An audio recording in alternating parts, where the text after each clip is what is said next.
Hey, my name's Margot. Last year, I changed my status to Mrs. and added a wedding band next to my collection of courtroom victories. Slinging arguments before a judge, that's my zone. But dang, I never thought I'd need a defense strategy for family dinners. So, let me put you in the picture. My man, Tom, he's a mama's boy, and I get why. Mrs. Walters, his mom, is the queen bee of their hive. Did the single mom hustle, brought up 2 kids solo. Mad props for that. Sarah, his sister, well, she's another story, thinks she's the center of the universe or something. I remember walking into their place for the first time, Tom's arm around me like he's showing off a trophy. The living room's like a shrine, photos of Tom and Sarah plastered on every surface. It's cozy but feels like stepping onto a movie set where they've been playing house for years, and suddenly I'm the unexpected guest star. Mrs. Walters came at me with this tight-lipped smile. You know the kind, the one that says, I'm smiling because that's what I'm supposed to do, but I'd rather be scrubbing the bathroom grout with your toothbrush. Dressed in one of those floral numbers that just screamed I'm the matriarch. Margot, dear, Tom's told us so much about you, she said, sizing me up like I'm a car she's not sure she wants to buy. Yeah, I've been looking forward to meeting the famous Mrs. Walters. Tom's done nothing but sing your praises, I said, trying to thaw the room a bit. Oh, how sweet, Sarah chimed in. She'd been eyeing me like a hawk since I walked in. Tell us, Margot, how's the lawyer life? I picture you in court, like on TV, making bank. So how much do you actually make? I almost choked on my spit. Who asks that straight out of the gate? I laughed though, 'cause what else are you gonna do? You know, trade secret and all that. I shot back, not missing a beat. Mrs. Walters picked up the baton like it was a relay race. But surely you can give us a ballpark figure. For family. Tom shot me that please don't be mad look, but I kept my cool. If I had $1 for every time someone asked me that, I'd have enough to change the subject, I parried, topping it off with what I hoped was a disarming smile. Mrs. Walters snorted. Yeah, she snorted. Well, it's no secret what a teacher earns. Right, Tom? Mom, Tom sighed. Let's not do this now. Right, she said, waving her hand like she's dismissing a servant or something. Anyway, you'll be like family now, sharing is caring and all that. I slid a look at Tom. His help-me face was on full display. I knew then I wasn't just marrying Tom, I was enlisting in some low-key domestic Cold War. Couple weeks in, and I'm standing in our kitchen, apron on, pot simmering, trying out Mrs. Walters's famous chili recipe. Now, Mrs. Walters and Sarah have got this routine. They drop over unannounced like they forgot it ain't their house. Your chili needs more heat. Mrs. Walters picks at the ladle like she might catch something. And less salt. Watch your husband's blood pressure. Got it, I reply. Inside, I'm rolling my eyes so hard I'm seeing my brain. Sarah's there too, all leaned back on a stool like she's the Queen of Sheba. You see this spot, Margot? Cleanliness is next to godliness, isn't it, Mom? Mrs. Walters nods like it's gospel and Sarah's high-fiving herself in her head. Funny, I cleaned this place this morning, I say, swiping the spot off the counter. Must have missed that one. Tom's in the other room, clueless, probably deep in some video game or sports stats. So, I figure it's high time to fill him in on the home invasions. I poke my head in where he's slouched on the couch.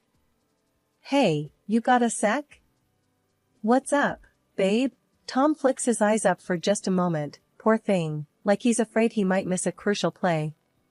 Your mom and Sarah, they come in, take over, nitpick everything I do. It's like they're looking for stuff to complain about, I let it tumble out. Margot, they mean well, you know? They're just... Tom scratches his head. I'll talk to them. They'll chill out.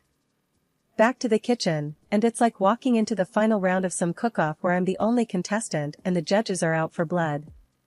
So, Margot, when's dinner? Tom must be starving. Sarah glances at me like I'm the help.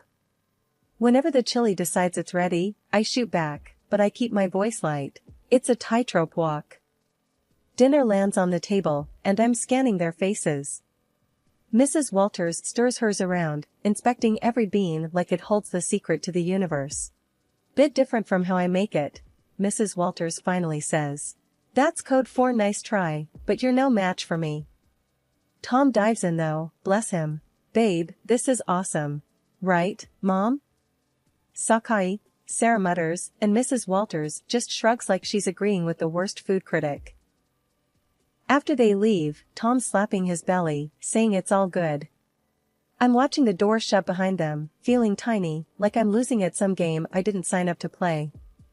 The next time they pop over, it's the same old tune, like nothing changed.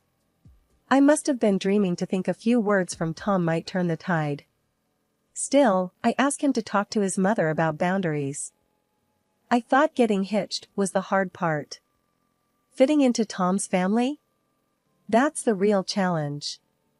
They've got their own idea of family, and I ain't in it, yet. If this is what married life is like, count me out of the honeymoon phase. It was one of those days where the clock seemed to tick slower than syrup drips from a bottle. That's when my phone decided to sing its little heart out. Glancing at the caller ID, my heart sank. It was Mrs. Walters. Again. Margot. Her voice was stern, and it did nothing for my headache. You think you can just snatch Tom away from us, huh? Her words stung like vinegar on a paper cut. I glanced over at Tom, hoping he'd at least flinch at his mother's tone. Nothing. He's glued to the TV screen, a statue with heartbeat. Mrs. Walters, it's not like that. We're just trying to set up some boundaries, I said, my voice squeezed thin. Boundaries, she fumed. That's just a fancy word for shutting us out. You can't do that to us, to me. He's my son. As I blinked back frustration, Tom still silent, looking like someone shrunk his spine in the wash. Listen, it's normal for married folks to want their own space. I tried to keep the edge out of my tone. Space? He's never needed space before you, came her sharp retort. Her voice was a buzzsaw and each word carved up my patience. That was when Tom decided to pipe up, but not to back me up. No. Mom, is everything okay? Margot's not, she's not being unreasonable, I guess, he said, but his voice was like wet cardboard. Tom, I just can't believe this. First, Sarah tells me Margot is making a fuss over our visits, and now this? Mrs. Walters sounded wounded, and boy did Tom jump on that note. Sarah said that? Tom turned to me, eyebrows raised as if I was the one creating trouble. Yeah, she did. And I think she's right. Family is family, Tom. You can't just turn your back on us. She pressed harder, knowing she was reeling him in. I saw my husband, a man I loved, deflate like a party balloon 2 days after the fun. The call ended with promises of another family meeting that felt more like a summit to discuss the terms of my surrender. After the call, it was as if nothing happened. Tom settled back on the couch, resuming his championship in channel surfing. Mrs. Walters resumed her drive-bys, each one a masterclass in thinly veiled jabs. And Sarah? Well, she might as well have been a puppet master the way she got Tom's ear whenever she pleased. When word got back to me that my husband's sister, Sarah, was running her mouth about me all over town, my blood boiled for a second. But I didn't let it get the best of me. I knew I had to handle this the right way. So, I waited for the right moment to deal with Sarah directly, and that moment came sooner than I thought. I found Sarah at the market on a Saturday morning, filling her basket with groceries. She didn't see me at first, but I walked right up to her, steady and strong. Sarah, I said. She looked up and rolled her eyes. What do you want, Margot? We need to talk. It's about the stories you've been spreading. She snorted loudly, a smirk spreading across her face. Stories? I don't know what you're talking about. The rumors, Sarah. About me. Emily's bossy, Emily's this and that. Cut it out. She laughed, tossing an apple up and down in her hand. And what are you going to do if I don't? You think you can boss me around? I kept my cool. Listen, spreading lies isn't just mean, it's slander. And I won't stand for it. Sarah laughed again, louder this time. You're gonna sue me? Get real, Margot. You ain't got the stomach for that. People's reputations are at stake. I'm serious, Sarah. Keep it up, and yes, I will take legal action if I need to. The arrogance just poured off her as she leaned in close. You're in way over your head. Little Miss City Lawyer gonna take me to court? This isn't a joke, Sarah. I'm giving you a chance to stop this nonsense before it gets serious. She shoved her face closer to mine, a challenge plain in her expression. Bring it on, Margot. Do your worst. With that, she spun on her heel, almost knocking over a display of canned beans, and left me standing there. Her laughter echoed through the aisle long after she was gone. I walked back home slower than usual, turning everything over in my mind. Later that day, when my husband came back from wherever he'd been, I told him what had happened. He was in the middle of taking his boots off and he froze, one boot off, the other still on. You did what now? I told Sarah off. I threatened her with legal action if she doesn't stop spreading rumors. His face went red, then white. You couldn't just let it go? Why'd you have to stir the pot, Margot? I straightened up. Because it's not right, and I won't be walked over. Not by her, not by anyone. We were silent for a good long while after that, both of us lost in our thoughts. It was clear this was more than a little family squabble, it was a line drawn in the sand, and I had to stand my ground. He's got nothin'. Just stands there with that same lost puppy look that's growing a permanent spot on his face. I tossed myself onto the couch, fuming. The gossip might calm down for now, but Sarah, she's the kinda weed that keeps sprouting up. No tellin' when she'll start her yapkin again. And Tom?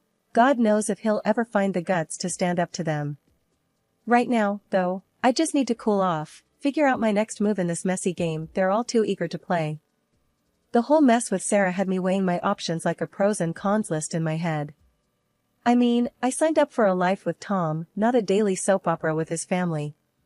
And with things going from bad to worse, the D word started rattling around in my brain like loose change in a dryer.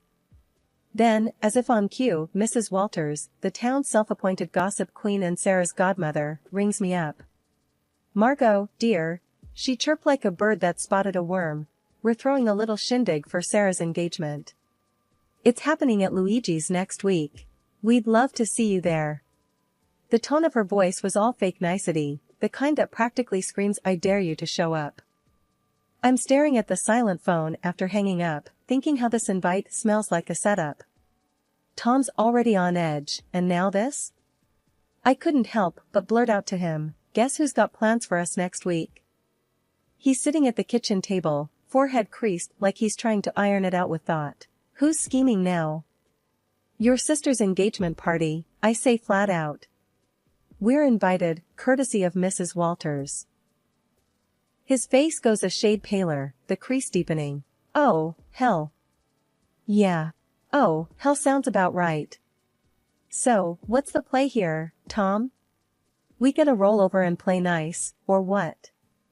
He's quiet for too long, and I'm not having it. Come on, spit it out. Tom finally looks up, his eyes are all serious. Margot, it's family. I think we should go. I cross my arms, feeling the heat rise up my neck. And let Sarah have a field day? I'm not their punching bag. He throws his hands up, a little too dramatic if you ask me. What do you want me to say? That's my sister, Margot. I lean in, my own hands flat on the table. And I'm your wife. Or does that not count for much these days? The D word is right there on the tip of my tongue, but I bite it back hard. Tom runs his hand through his hair, making it stand up like he's just had an electric shock. Of course, it counts. Look, I'm stuck between a rock and a hard place here. I'm a heartbeat away from losing my cool. Well, guess what, sweetheart? So am I. I married you, not your constant need to please your family at my expense. Tom stands up, walks over, and takes my hands. They felt like rough grit paper, all work and worry. Margot, I love you. I do. And I hate that it's got to this. Let's not go to the party. You and me, we're a team, right? It struck me then that this was the first time in a long while he'd picked me over them without flinching. It felt like finding an oasis in the middle of the desert. That night, the thought of divorce quietly tucked itself away, not gone, but sleeping, sort of like a dog with one eye always open. But it was enough for me to catch my breath, to maybe believe that we could find some solid ground again. Luigi's was hoppin' when we showed up, walls throbbing with too loud laughter and clinking glasses. I spot Mrs. Walters right off, sitting queen bee style at the biggest table with that I rule the world look. There's Tom's sister, Sarah, all grins like she's won the lottery, and her guy, Mark, a sort of deer-in-headlights type trying to smile. His folks are with them too, stiff and awkward like they wandered into the wrong movie theater. Mrs. Walters zeroes in on me the second we step in. Margot, she uses, like I'm a 5-year-old who's not playing nice. You'll be taking care of the bill tonight, right? To show you're one of us. I just about spit out my drink. What? Why me? The table's all ears now, and the air's thick with that "oh, this is gonna be good" vibe. Mrs. Walters stretches her smile. Tradition, sweetheart. The newest family member always shows their commitment. My jaw clamps shut so fast I'm surprised I don't chip a tooth. Commitment? That sounds a whole lot like a shakedown. Everyone's perked up like hounds hearing a whistle, and there she goes, Mrs. Walters puffing up like I've slapped her. Excuse me? That's uncalled for. Tom leans in, his voice barely more than a spit of sound. Just do it, Margot. It's not a big deal. A big deal? I fire back, whisper turned to a snarl. No thanks. I ain't no one's piggy bank. He's hissing now, real quiet but clear. Pay the damn bill, Margot, or we're through. I mean it. My laugh's as sharp as a snapped wire. You're not serious? He's all stone face and tight mouth. You think I'm playing? I stare him down. Divorce over this? He's all, family first, Margot. I'm shaking my head, and where do I fit, huh? It's showdown time, and even Mark and his parents are watching, their faces screaming what the hell's going on? I push back my chair and stand, let them all get an earful. No, I ain't doing this dance, I say, voice like a hammer on steel. There's shock on their faces, some whispering, some wide-eyed. Tom's going red, white, red, like a stoplight losing its mind. Mrs. Walters looks like she might choke. I walk out into the night. It's black and cool and smells like freedom. I hear the door slam behind me, my heart's doing a 100-yard dash, but it's Tom who flung the D word, not me. The bar was nothing special, just another hole in the wall with dim lights and the smell of old beer. I had barely settled with a glass of something strong when my phone rang. It was Tom, and for a moment, I considered not answering. But I did. Margot, listen, I'm sorry. I didn't want to say divorce. Tom's voice was rushed, apologetic. Before I could even think of a response, Sarah's voice blasted through. You've ruined my engagement dinner, you selfish. The phone must have changed hands so fast my head spun.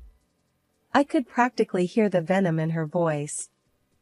In the background, I heard Mrs. Walters, loud and clear. Why should I pay? He's your son, you pay the bill. I won't have my daughter married into a family that doesn't know how to treat. The chaos from Luigi's was spilling through the phone like a bad sitcom without a laugh track. People were arguing, and it seemed like nobody was keen on picking up the tab. I pushed away from the bar, my anger lending me a clear, calm voice. Sarah, chill out. Your mom's the one making a scene, not me. Hang up, Margot, Tom said, now a faint whisper behind his sister's ranting. No, she needs to. Sarah kept going, but I wasn't about to play this game. I ended the call. The screen showed a string of missed calls and texts that I swiped away. They were probably all about the same thing. Guilt, blame, the usual. I looked at the bartender. Another one, please. He nodded, pouring another shot without a word. Silence settled around me, except for the low murmur from the regulars scattered around. I tried to collect my thoughts. My phone screen lit up again, showing Tom's name. The guy just didn't know when to quit. I flipped the phone face down, letting it go to voicemail. It was futile to talk when the whole crew was going off the rails back there. A few drinks later, the door to the bar creaked open, and in came a chilly gust of evening air. But I didn't look up. It didn't matter who was coming and going. I thought about what just happened, what it all meant. Here I was, sitting in a bar because my family-in-law decided I was the bank. And instead of understanding, my supposed partner turned it into an ultimatum. I finally picked up my phone and typed out a text. Tom, we're done. Sarah can think what she wants, and your mom can deal with her own damn bills. I won't be part of this circus anymore. Just as I hit send, the phone rang again. This time, I shut it off. I was tired. Tired of the arguing, the demands, and above all, tired of feeling like I was alone in a partnership that was supposed to have my back. When the room finally stopped spinning, and my head felt a little clearer, I knew what had to happen next. It was time to start looking forward, even if I had to do it on my own. No more games, no more being the scapegoat for a family that couldn't see past their own drama. I walked out of the bar, leaving the noise and the night behind. The air was getting colder, and the city lights were starting to blur into the coming darkness. The road ahead was uncertain, but for the first time in a long while, it was mine to take. What a mess that last evening was. The whole thing at the restaurant blew up bigger than anyone thought. The groom had had it up to here with the drama and ditched the engagement right then and there. Sarah's face when he dropped that bomb, I can't even. No one saw it coming, least of all her. Then the mother-in-law went off the deep end. She was screaming like some banshee, causing such a scene that the groom's folks were ready to dial 911. Disrespect, she was yowling. No consideration.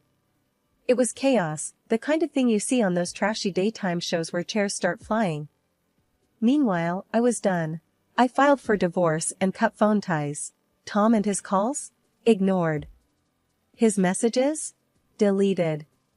The last I heard, him, his sister, my former mother-in-law from hell, they're all holed up in the same house, probably driving each other up the wall. As for me, it felt like I'd finally stopped holding my breath after years underwater.